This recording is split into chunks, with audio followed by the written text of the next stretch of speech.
So, hi guys! For today's video, we're gonna unbox this air fryer from Simplas.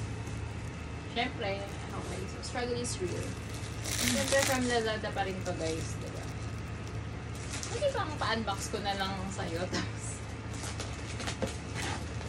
ang hirap. Usually, mga beef. I-unbox na natin kasi gagamitin na namin panluto eh. Okay, hindi nyo ako makita. Hindi na ako makita.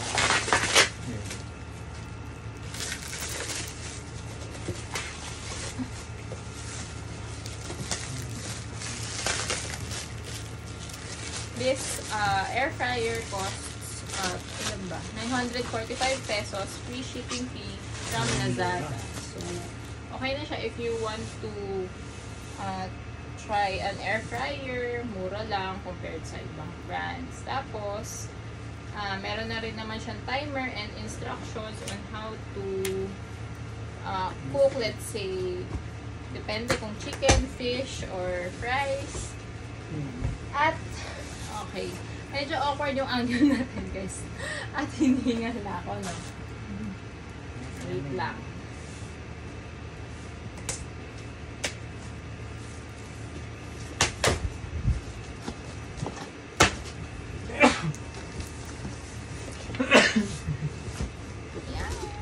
Kasi ito yung parang, well, pliers. Tapos ito yung sa, yung nilalagay sa ilalim. Ang ganda ng color niya kasi I chose black and rose gold. Meron din white and rose gold. Ito na. Can you help me? Hindi ko kaya. Siya. So, ulit pansit. Tada! Ayan guys, diba? Ang ganda. So, balitaan namin kayo magluluto kami.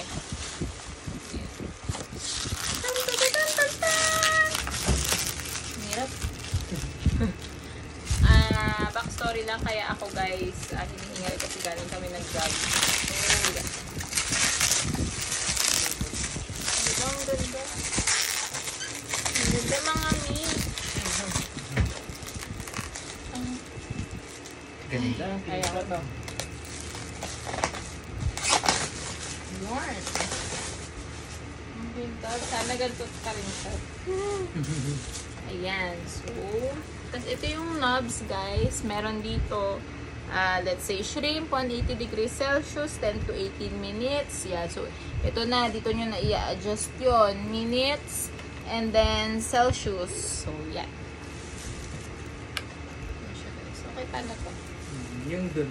Ay, may tape. May tape pa. Ang dun yung Ang ganda, guys. Magluluto ka na. Black na lang din yung, sipin ko pa. Yung black, black yung pinili ko, guys, kasi most of our gamit sa kitchen is black. So, para terno-terno na lang din. May kasama rin siyang free parchment paper. Parchment? 10 pieces. 10 pieces nga ba? Sackings from Simplas. Tapos ito dito siya guys. Dito siya ilalagay. Yan. So, pabudol na din! Bye!